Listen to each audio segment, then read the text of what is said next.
The air hangs heavy with the scent of stale waste and chamber pots. The flicker of oil lamplight dances on damp brick walls. A symphony of sounds fills the air.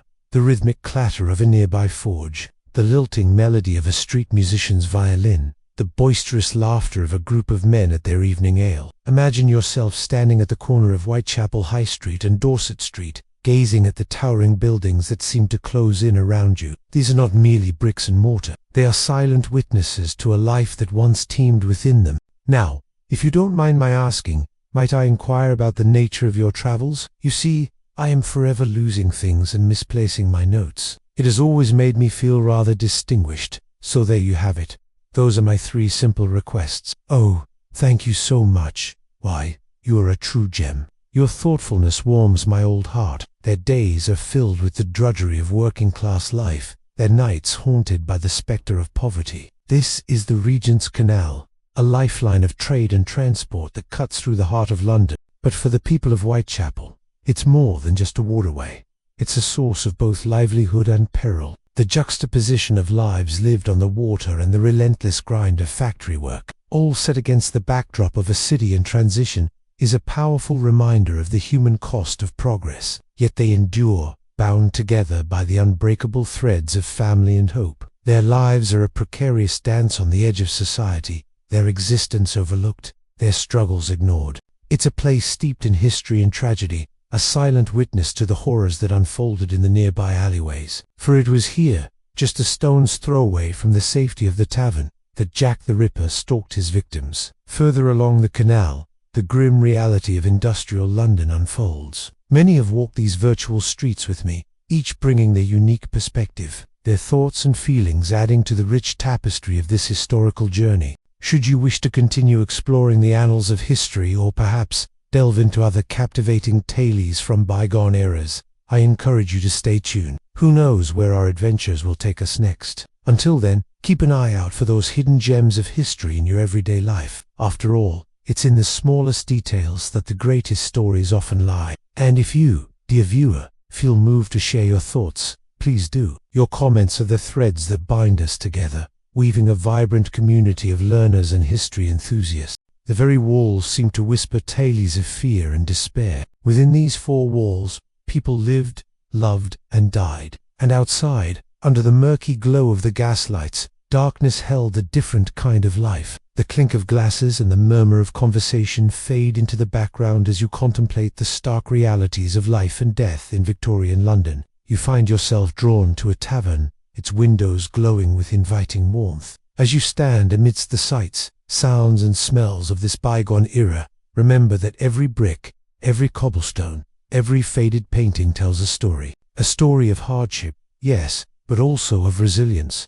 of community, and of the enduring spirit of humanity. Inside, men and women are gathered, their voices raised in song and jest. The air is thick with the smell of beer and pipe tobacco, and the room is illuminated by the soft glow of oil lamps. This is more than just a tavern. It's a sanctuary, a place where people can escape, if only for a while, from the harsh realities of life in Whitechapel. Here, factories churn out their wares, their chimneys belching smoke into the sky. The men talk of football matches, of politics, of their hopes and their fears. The women laugh, they dance, and they sing, but beneath the merriment, there's an undercurrent of sadness. For some, the tavern is their only refuge from a life of drudgery and despair. As you sit here, observing the revelry, remember that every smile, every jest, every song is a testament to the human spirit's ability to find joy even in the darkest of times. The rhythmic clang of machinery mingles with the shouts of workers, creating a soundtrack of relentless toil. Among these workers are children, their small hands and nimble fingers put to work in dangerous and demeaning jobs, their innocence lost in the labyrinthine bowels of the industrial machine. Theirs is a world that many of us can scarcely imagine, a world of relentless toil and unending struggle. But it's also a world of quiet dignity and indomitable spirit. As you stand here in this snapshot of time, allow yourself to be humbled by their strength, their resilience, their humanity. Now then, let's see where our travels take us next. If you happen upon a stray fact or a fascinating tidbit, do let me know. It could be anything from a quaint custom of the time to a strange news story or a curious item you come across in your travels. Who knows what hidden gems we might uncover this way?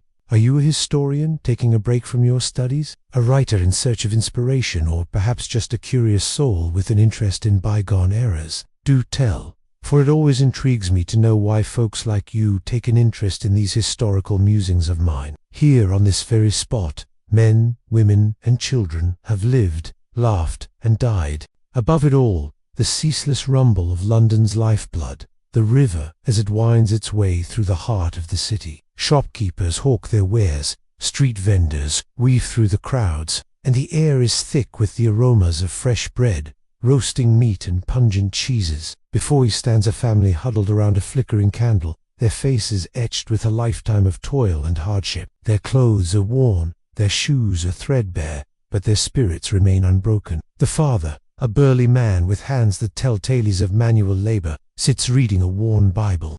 The mother, her face lined with the worries of the world, knits listlessly. Between them sits a young boy, his eyes shining with innocence, lost in a world of but beneath his veneer of everyday life, shadows lurk. In the dimly lit alleyways, poverty and despair hold their ground. The stench of waste and chamber pots mingles with the cries of street urchins, a haunting melody of desperation. You, the observer, stand at the crossroads of these two worlds, the vibrant and the desolate. What will you see? Will you turn away from the harsh realities that confront you, or will you delve deeper into the heart of Whitechapel, seeking to understand the lives that unfolded here? Your journey is yours to shape. You are here to observe, not to judge or understand, just to witness. Let your gaze sweep across the teeming masses, each individual lost in their own drama, oblivious to your scrutiny. Watch the haggard face of the woman hawking fruit and veg from a basket at her feet. See the stoic posture of the elderly gentleman adjusting his spectacles, the weariness in his eyes hinting at a life well lived. Allow yourself to be enveloped by this living tapestry of humanity, and if you can, if you are moved, offer a silent prayer for those whose stories are forever silenced by the relentless march of time. Welcome to Whitechapel, one of London's most notorious districts, infamous during the Victorian era for its poverty, disease, and crime. The narrow street is a bustling thoroughfare, alive with the energy of commerce. Ah, our observant friend, how good of you to join us for this little excursion into the past. And when you do get a moment, would you mind keeping an eye out for anything peculiar?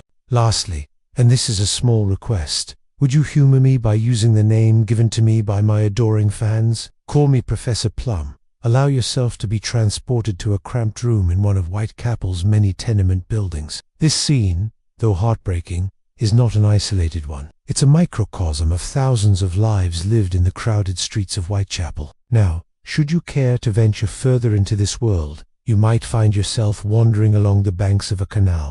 Here, on the canal's edge, you would find a community of boat dwellers, their homes floating on the very waters that sustain them. As you walk along the canal, you become a silent witness to the stark realities of Victorian London. Imagine, if you will, the sounds of music and laughter echoing through the night. Here, over a pint of ale, dreams are shared, stories are exchanged, and camaraderie is forged. Our journey through Whitechapel wouldn't be complete without a visit to one of its most infamous landmarks, the 10 Bells. This is no ordinary pub. The air grows thick with tension as you imagine the gaslight flickering on the cobblestones, painting grotesque shadows of passing figures. And so, our journey through Whitechapel draws to a close. If you found this experience thought-provoking, know that you're not alone. Before we part ways, allow me to extend a warm invitation.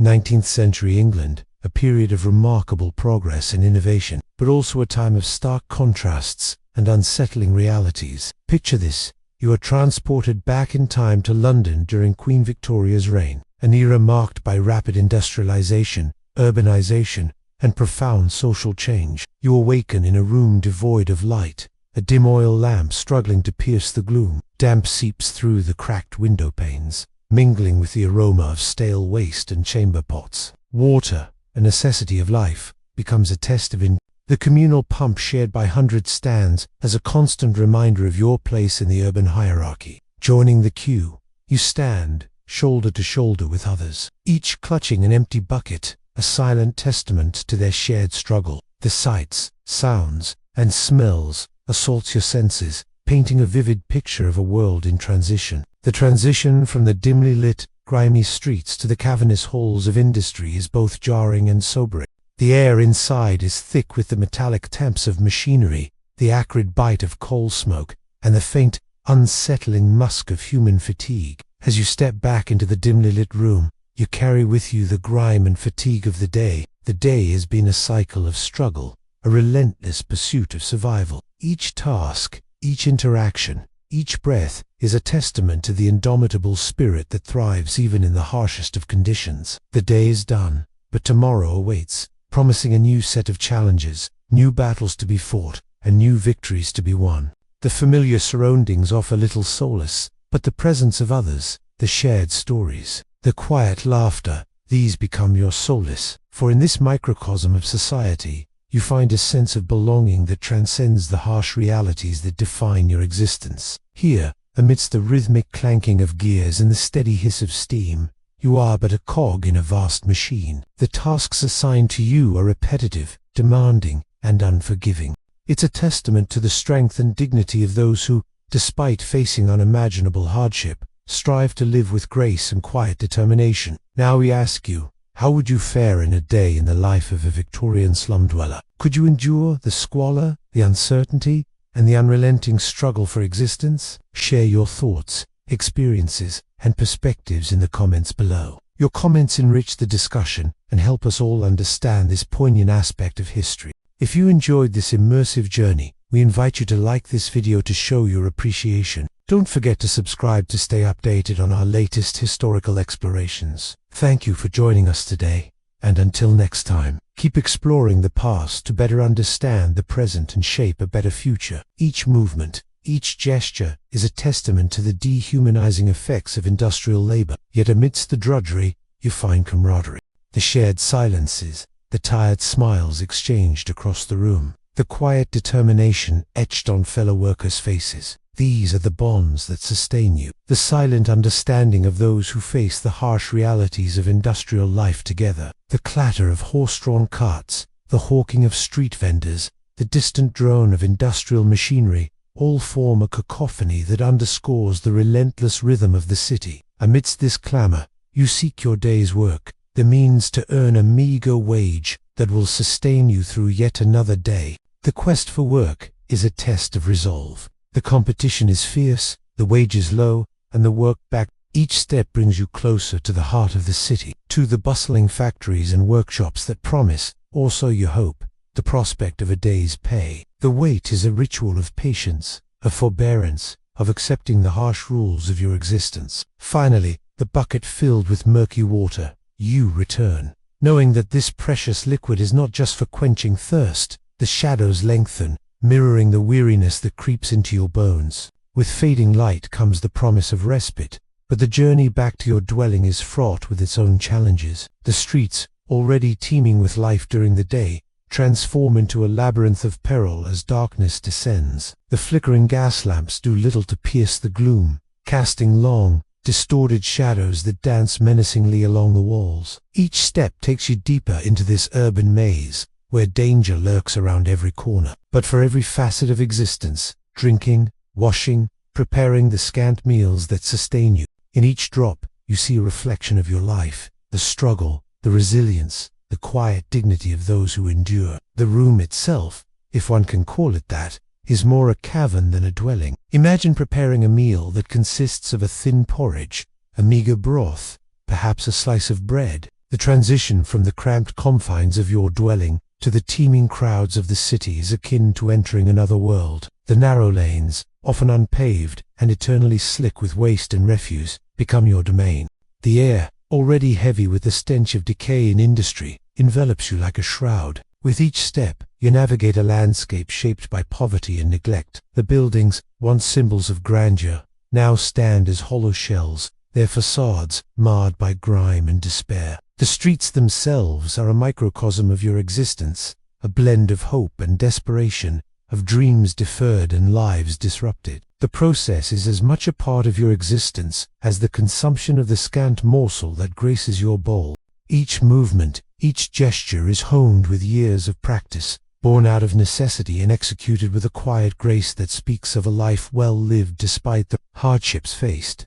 As you eat, the flavors, though bland, are savored. Each mouthful is a celebration of life, a tribute to the human spirit's capacity to find joy even in the bleakest of circumstances. Cramped and dark, it serves as a home to a dozen or more souls who share its meager confines. Straw mattresses, thinly spread on the floor, offer a semblance of sleep, but little respite from the grime and disease that permeate every fiber of the room. But amidst the grandeur and innovation, a darker story unfolds. The plight of the urban poor, the inhabitants of the infamous Victorian slums. Privacy is a luxury unknown, and waking means confronting the harsh realities of your existence. The persistent coughs echoing around you, the rustle of bodies moving in the darkness, the cries of a child awakened, all speak of a life lived on the edge, of survival strategies employed in the face of crushing adversity. The air is thick with the stench of waste, of lives lived in such close proximity that the boundaries between them blur, leaving a haunting residue of humanity. Here, human waste mingles with the detritus of daily life, creating an olfactory assault that assaults your senses. The damp walls, adorned with peeling wallpaper, bear witness to generations of struggles silently endured. Imagine stepping into their worn shoes, experiencing their harsh lives firsthand. How would you fare? Would you be able to endure the squalor, the poverty, the constant threat of disease and destitution? Let us explore this compelling question as we delve into what a day in the life of a Victorian slum dweller might have looked like. Your day begins not with the gentle caress of morning light, but with the dank embrace of perpetual twilight. In this dimly lit space, your day begins with a silent understanding, a shared struggle for existence that unites you with your fellow inhabitants. Your first task, even before the feeble light of dawn recedes, is to secure water. The next phase of your day is marked by the ritualistic preparation of a breakfast that offers little sustenance, but a great deal of fortitude. With the briefest semblance of nourishment within you, you are ready to face the day, to step out into the labyrinthine streets of the city. Your journey through the city is a sensory experience of both wonder and torment. Entering a factory during this era is akin to stepping into a different world. As the day wanes, the light filtering through grimy windows takes on a somber tone. Finally, you reach the familiar entrance to your dwelling, a doorway that offers not just shelter, but a sense of community, of shared struggle, and quiet resilience. Here, in the heart of the Victorian slum, amidst the dim oil lamplight and the suffocating air, you find yourself at the end of another day. Your experience of life in a Victorian slum is a stark reminder of the resilience of the human spirit. Charles Dickens died on June 9, 1870, at the age of 58. Though the cause of death was a cerebral hemorrhage, it was widely known that his health had been deteriorating for several years. Charles Dickens died at the age of 58, leaving behind a legacy that extended far beyond the pages of his novels. His death was as dramatic and emotionally charged as many of the narratives he'd crafted. The cerebral hemorrhage that claimed him in his study was almost a literary flourish, a final act in a life dedicated to the power of the written word. Imagine the scene, the ink-stained quill falling from his hand, his gaze fixed on the ceiling as the very stories that had brought him fame swirled in his thoughts one last time. Yet, in the grand tapestry of his life, there's a recurring motif that makes his passing particularly poignant: the idea of endings and beginnings. Many of his most celebrated works revolved around themes of death and rebirth, offering glimpses into lives transformed, not just in plot, but in essence. Consider the haunting opening line of A Tale of Two Cities. It was the best of times, it was the worst of times, encapsulating the duality that so often precedes a pivotal moment. Dickens' own life embodied this duality. His final years, while marked by personal struggles, had also witnessed a shift in his literary focus, a gradual transition from the boisterous comedies to introspective tales of loss and redemption. In death, as in fiction, he offered a profound meditation on the human condition. The impact of his passing was immediate and profound. The outpouring of grief was not just a testament to his literary genius, but to the profound effect he'd had on the hearts and minds of his readers. Crowds gathered outside his home, sharing stories, mourning the loss of a man they'd never met, yet felt intimately connected to. Imagine the hushed voices, the flickering candlelight, as people recounted their favorite passages, finding solace in the shared experience of grief and love for a departed master.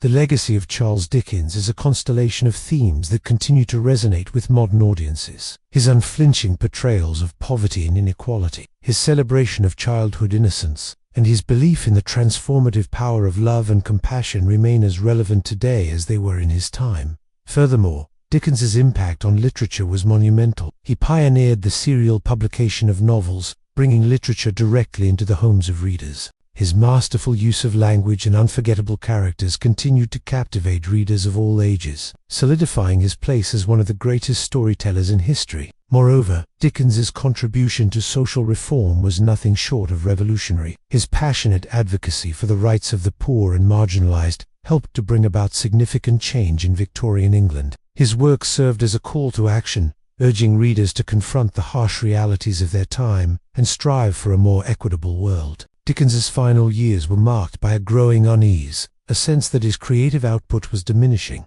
and that his contributions to society were not being fully appreciated. Yet, in retrospect, it was during this period that he produced some of his most introspective and thematically rich works, exploring themes of death, loss, and redemption. These later novels, often overlooked, offer a nuanced and mature perspective on life and mortality, qualities that are all too human. To conclude, Charles Dickens' death on June 9, 1870, marked not an ending, but a transition. His literary journey had touched countless lives, and his impact on literature and social reform was immeasurable. While his final years were marked by personal challenges and evolving artistic introspection, it was in death that he truly became a timeless storyteller, reminding us of the power of words to both immortalize and transform lives. If you liked this episode, please subscribe for more updates. Thanks for watching. This decline was not merely physical, but also creative. Dickens' last great novel, Our Mutual Friend, had been published in 1865, and since then, he had produced nothing of comparable length or thematic depth. This period witnessed a shift in his career marked by an increasing focus on shorter works, public readings, and a growing preoccupation with social reform. Imagine a writer at the height of his powers suddenly experiencing a creative drought, a feeling akin to an artist's hand losing its skill or a musician's voice losing its tune. For Dickens, this wasn't merely a professional setback. It was a personal crisis, a soul-searching journey that mirrored the internal conflicts he'd grappled with throughout his life. Dickens' final years were dominated by a haunting preoccupation with the spectre of death. This morbid fascination wasn't just a quirk of his personality, but a profound engagement with mortality, driven by both personal experience and artistic exploration. In 1851, his beloved 7-year-old son, Walter, had succumbed to a sudden and mysterious illness. Imagine the gut-wrenching agony of losing a child, the shattering of hopes and dreams, the echo of laughter now. The void left by Walter's passing resonated deeply within Dickens, transforming the playful realm of children's literature into a space where he could confront his grief, blurring the lines between fiction and reality. Characters like Tiny Tim in A Christmas Carol or the angelic Paul Dombey in Dombey and Son took on layers of depth, becoming vessels for Dickens' unfiltered emotions. Death wasn't just an external force in his narratives, it was an omnipresent companion, a silent partner in the dramas he crafted. Even his lighter works carried undertones of mortality, serving as reminders of the fragility of life. In Great Expectations, for instance, The Marshes, where Pip first encounters the escaped convict, serve as a liminal space, a boundary between life and death, innocence and experience. As Dickens' own life drew towards its twilight, his fictional worlds became increasingly imbued with the language and imagery of the afterlife. Series like A Christmas Carol, with its ghostly apparitions, or The Chimes, with its personified spirits, weren't just explorations of redemption or social commentary. They were, at a deeper level, meditations on the mysteries beyond. Dickens' public persona during these final years was that of a tirelessly energetic performer. His readings of his own works, coupled with appearances on the lecture circuit, made him a sought-after entertainer. Audiences eager to catch a glimpse of the literary lion would pack into theaters, eager to hear not just his stories, but to witness the man behind them. Imagine the atmosphere of these readings, the gaslight illuminating Dickens' animated face, his booming voice echoing the trials of Oliver Twist, or the cheerfulness of Mr. Pickwick.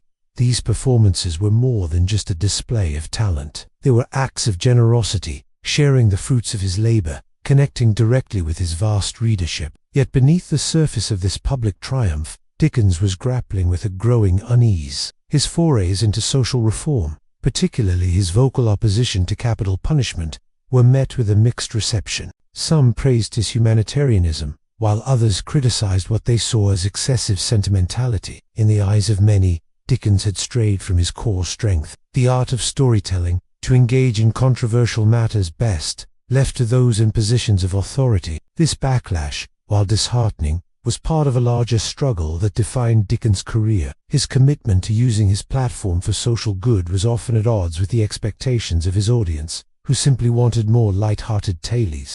By the end of his life, Dickens' creative output seemed diminished, not just by his own standards, but also by the expectations of his adoring fans. This decline coincided with a growing sense of alienation, a feeling that his contributions to literature and society were no longer being fully appreciated. Yet, in the grand narrative of his life, this wasn't an ending, but a transition. His literary journey, while seemingly concluded, had left an indelible mark on the world, shaping not just the course of literature, but the very conscience of Victorian England. And as the curtain fell on his public career, it was the echoes of his earlier works, the timeless tales of joy and sorrow, triumph and tribulation, that continued to resonate. Despite the personal struggles that plagued his final years, Dickens' legacy remained steadfast. His commitment to social justice, his unflinching portrayal of poverty and inequality, and his belief in the redemptive power of love and compassion continued to inspire generations of readers and writers alike.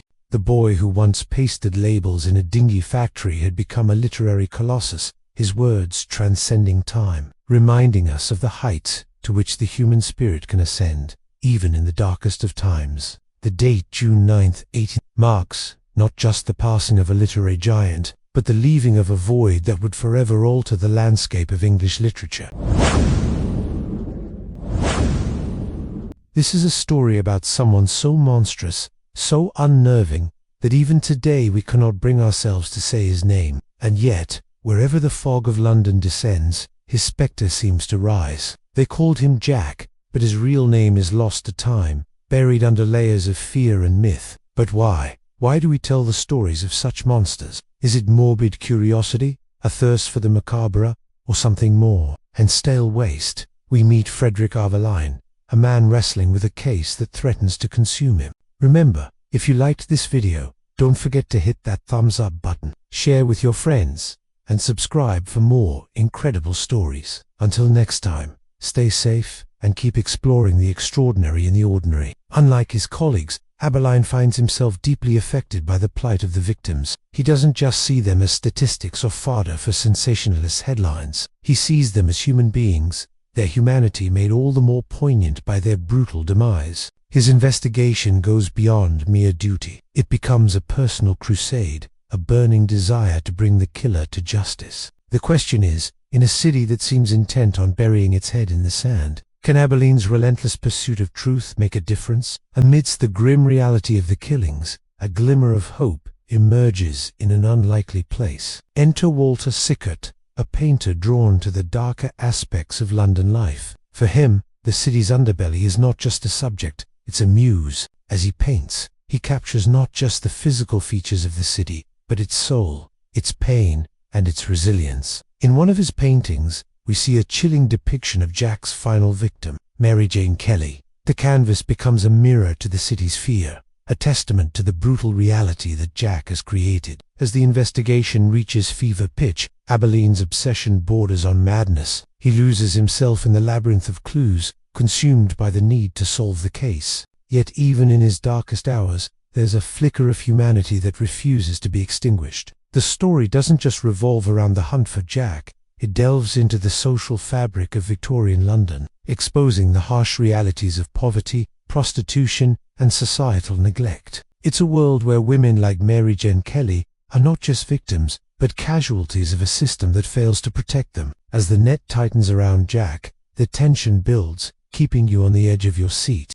Will Abeline succeed where others have failed? Or will Jack evade capture, becoming a phantom forever, haunting the streets of London? This is more than a story. It's a journey into the abyss, a descent into the darkest depths of human depravity. Join Frederick Abeline and Walter Sickert as they navigate the fog and shadows of London. Be prepared to confront the horrors of Jack the Ripper, but also the resilience of the human spirit in the face of unimaginable darkness. This chilling tale will stay with you, forcing you to question the very nature of good and evil. Don't miss this opportunity to experience a story that transcends time, a story that is as relevant today as it was in the foggy streets of 1880s London. Watch now and let the haunting saga of Jack the Ripper grip your imagination. Maybe it's because these tales, as disturbing as they are, offer us a glimpse into the darkest recesses of humanity, a warning and a lesson all in one. Imagine living in a time when the sun set early and shadows grew long, when gas lamps were your only defense against the encroaching darkness. And then there's the music. The haunting melodies that stick with you long after the credits roll. Music has a funny way of doing that, doesn't it? It's like a scent, a whisper from the past. It can transport you back in an instant. Back to London now. The year is 1888. The place is Whitechapel, a maze of narrow, winding streets teeming with life, poverty, hope, and despair. Here, amidst the towering brick buildings and choking fog, human stories unfolded, stories of struggle, survival, and ultimately, tragedy. Our tale begins in a small room lit by the dim glow of a gas lamp. Inside sits a woman, her face etched with lines of worry, her eyes reflecting the flickering flame. Her name is Mary Ann Nichols. She's one of many who find themselves trapped in the unforgiving cycle of poverty, turning to the streets as a last resort. As she steps out into the darkness, we witness the brutal reality of the time. This is a world where women like Mary Ann are not just invisible, but disposable. They are easy targets, preyed upon by men who see them as nothing more than objects. Then he appears, our Jack. He stalks his prey with a terrifying casualness, a predator sizing up his victim. Before we know it, the attack is swift and brutal, leaving Mary Ann fighting for her life. This moment of terror becomes a turning point, not just for Mary Ann, but for all who live in this dark reality. With each attack, the fear grows, spreading like a disease through the close-knit community. The fog of London thickens, not just with smoke and grime, but with suspense. This is a city on edge, where shadows seem to hold more than just darkness. Each new victim adds another layer to the enigma, deepening the mystery of Jack's identity. Who is this man capable of such violence, such callousness? The answers, like Jack himself, remain elusive, hidden in the labyrinth of London's underbelly. The investigation is a frustrating dance. The police are caught in a web of half-baked theories and false leads. This is a time before forensic science came of age, before DNA and fingerprinting, when catching a killer was more an art than a science. In this game of cat and mouse, the hunter becomes haunted. The investigators, like the rest of London, walk a tightrope between bravery and fear. This is a city where fear has a tangible presence, where every dark alley could be Jack's hiding place. For the residents of Whitechapel, life becomes a gamble. Every night carries the risk of tragedy. Every shadow could be concealing Jack. The Ripper's legend wasn't built just on his crimes, but also on the response to them. This is a story of a city paralyzed by fear, unable to comprehend the darkness that lurks within its own shadows. This is London in the grip of Jack the Ripper, a city that never quite recovered from the terror of those foggy nights. As the story unfolds, we're introduced to more characters, each as vividly drawn as the last. There's Inspector Frederick Abeline, a man burdened by the weight of the investigation. His quest for justice is a personal crusade, a battle against an invisible enemy. Then we meet Walter Sickert, an artist fascinated by the darker side of London life. His paintings become a reflection of the city's fear, a visual representation of the unseen terror. Each character, whether a victim, an investigator, or an onlooker, is a piece of this intricate puzzle, a puzzle that fits together to form a horrifying picture of a city under siege. What emerges is a gripping narrative that keeps you on the edge of your seat. You'll find yourself retracing the footsteps of the investigators, peering into the shadowy alleys, hoping to catch a glimpse of Jack, hoping to understand the motives that drive him. The plot thickens with each passing scene, leading you through a labyrinth of deceit, suspicion, and horror. This isn't just a story, it's an experience. It's like being a part of that foggy, gaslit London, feeling the dampness of the streets, smelling the stench of poverty and decay. It's a journey into the heart of darkness, a testament to human cruelty and resilience in equal measure. If you thought you knew London, think again. The city of fog and mystery unveils its darkest secrets in this gripping tale. It's a story that will stay with you, haunting your dreams, challenging your perceptions. It's a must-watch for anyone seeking a thrilling ride through the annals of history. Don't miss the chance to be part of this chilling saga. Watch now and let the legend of Jack the Ripper envelop you. In the dimly lit rooms of London's East End, amidst the haze of cheap tobacco. Hello friends, today we are going to talk about the aristocrats. When I think of the Victorians, I always imagine myself walking down some dirty street, breathing in the stench of waste and industrialization. But today, we will take a breather from the gaslit streets of Whitechapel and venture into the sunlit drawing rooms of Mayfair, because being an aristocrat in Victorian England came with its own set of problems. Problems that may seem trivial from our perspective, but were deeply felt by those living in the gilded cage of high society. Breakfast is a formal affair with silver cutlery, fine china, and crystal glassware. The food is a mix of European cuisines, featuring delicacies that would be unknown to the average Londoner. Salmon, exotic fruits, perhaps even caviar. You might attend a charity event or call on another noble family to pay respects or exchange pleasantries. Each interaction is laden with unspoken rules and expectations, with every word carrying the potential to make or break reputations. If not, there could be a dinner party at your home, complete with multiple courses of gourmet food and copious amounts of wine. However, such pleasures are often shadowed by the awareness that mistakes here can also reverberate through society, damaging not only one's own reputation, but that of one's family as well. Music might play, and if you were so inclined, there might be dancing. You undress, aided by servants, and slip into a luxurious bed, sinking into the soft sheets and downy pillows. Why is it so vital for you to remain untouchable, to never reveal true emotions, to keep your true thoughts hidden behind a veil of decorum? Did it live up to your expectations? Let me know in the comments below. Why is it imperative that you marry within your social class, that you maintain a certain lifestyle, that you spend money freely to support artists and artisans? Also, check out our other content where we bring history to life through various engaging narratives. Your support helps us continue creating captivating stories from the past. And why is it crucial to preserve the illusion of perfection, even as cracks appear and shadows grow longer? Despite the comfort, there is often a nagging awareness of the limitations of your existence. For all the privilege and luxury afforded to you, there is a profound sense of isolation. You might wonder if the price of your elevated status is worth it. Do you want to continue living the life of an aristocrat? If so, please click on the video on screen now to continue your journey through time. Or, if you would prefer to return to the present, click on the outro card below to get back to the series homepage. Remember, time is slipping through your fingers like sand. Choose wisely, because your journey is almost over. Conversation is both a necessity and a minefield, with topics carefully chosen to avoid controversy or scandal. Family reputation hangs in the balance, and discretion is as important as the jewels adorning your neck. While your life might be filled with luxury, leisure, and the opportunity to indulge in the finer things, it was also burdened by the strictures of etiquette, the need for discretion, and the challenge of maintaining a flawless public image. Behind the scenes, there is tension, anxiety, and a quiet desperation to hold on to a way of life that seems increasingly fragile in an era of rapid change. You dine on the finest foods, drink the best teas and coffee, and wear clothes made by the most skilled designers. After all, how do you fill your days when everything you could possibly need has already been provided for? There might be tensions regarding upcoming social events, concerns over family reputations, or even simmering rivalries between members of your household. Social maneuvering is an art form among the aristocracy, and maintaining appearances is paramount.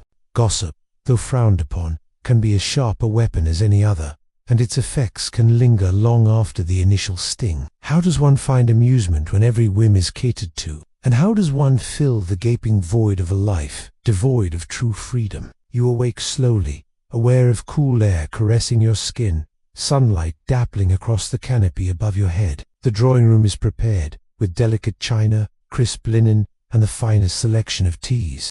You and your guests engage in polite conversation, discussing art, literature, or the latest social news. Gossip, veiled in politeness, might be exchanged, and every gesture is a lesson in etiquette. The pressure to conform, to say the right thing, and to always appear composed is ever present. One wrong word or action could cause a scandal that rocks the foundations of your social world. You are in a large bedroom with high ceilings and elegantly draped windows overlooking a meticulously maintained garden. What comes to mind when you hear the term aristocrat? Is it privilege, wealth, power? In the comments below, write down your ideas of what life must have been like for an aristocrat during the Victorian era. After reading this story, come back and see how many of your assumptions were correct. Your room is spacious, comfortably furnished, yet devoid of clutter. An open wardrobe reveals fine clothes, ready-made for the day ahead. Perhaps a morning gown for you, if you are a lady, or a dressing gown and slippers for you, if a gentleman. Your chamber is empty except for yourself and the haunting strains of an unseen music box. Servants are due soon, but for now, there is peace, undisturbed by the clamor of the city, just beyond the high walls of your home. Because there is more than one way to survive in Victorian England. As we climb the ladder of society, we will encounter an altogether different set of struggles and dangers. Because as it turns out, the higher you climb, the thinner the air gets. Let's step back into the historical time machine. The year is 1888, and you are about to experience what it was really like to be an aristocrat. But peace is something that you may not retain for long. Before we go any further, let me ask you a question. As you descend for breakfast, you encounter other members of your household waking up, perhaps siblings, cousins, aunts, uncles, or even elderly relatives. However, behind closed doors, the atmosphere may shift. Your morning progresses with scheduled activities that maintain your social standing, visiting a gallery, perhaps inspecting new carpets or textiles, or having fittings for new clothes. Afternoon brings the ritual of afternoon tea, the centerpiece of the day. As evening descends, there might be an opera or a play to attend. For some aristocrats, evenings might include gambling, smoking cigars, or more intimate pursuits in the privacy of their own chambers. And as the night winds down, you retire to your room once more. And if you are feeling particularly introspective, you might ponder why the rules and expectations are so rigid. In essence, being an aristocrat in Victorian England meant living with a constant awareness of social pressures, expectations, and the fragility of one's reputation. What did you think about life as an aristocrat in Victorian England? Now, it's time to make a decision. Alright, this is the last one for this series. So I hope you guys have enjoyed it, and thank you all so much for joining me here. And so, we gently withdraw from the bustling, complex tapestry of Victorian London. We have walked its grimy, crowded streets, felt the gnawing fear of its forgotten corners, and heard the desperate cries for survival. We have witnessed the enduring spirit of a boy who transformed his profound hardships into a voice for the voiceless, revealing the harsh realities of his time through the enduring power of his stories. We have shivered in the shadows of an unsolved mystery, a chilling reminder of the vulnerability that lurked beneath the city's grand facade. And finally, we have stepped into the elegant, yet often constrained, world of the aristocracy, where a different kind of pressure, a different set of rules, governed every aspect of life. The Victorian era, with its astonishing contradictions, its rapid advancements, and its deeply entrenched inequalities, was a time of immense human experience. It was a world of steam and soot, of gas lamps and grand ballrooms, of immense wealth and grinding poverty, of scientific discovery and superstitious fear. It was a world that, in its struggles and its triumphs, its beauty and its grimness, laid many of the foundations for our own. Now, as the echoes of that distant age begin to fade, allow your mind to drift back to the comfort and quiet of your own space. The sounds of Victorian London, its struggles and its triumphs, have served their purpose. Let them gently recede, leaving you with a sense of quiet understanding. Rest now. The past is settled, and the present invites you to simply be. Good night. Thank you for listening. If you enjoyed this story, please do not forget to leave a like and subscribe for more content. If you want to continue to explore the sounds of history, we would love to have you back for another immersive journey through time. So please click on the next video and let the echoes of the past resonate into your day. Thank you once again for your support. Your engagement fuels our passion for bringing history to life. Until next time, keep exploring, keep listening, and above all, keep discovering the hidden stories that shape our world. Take care.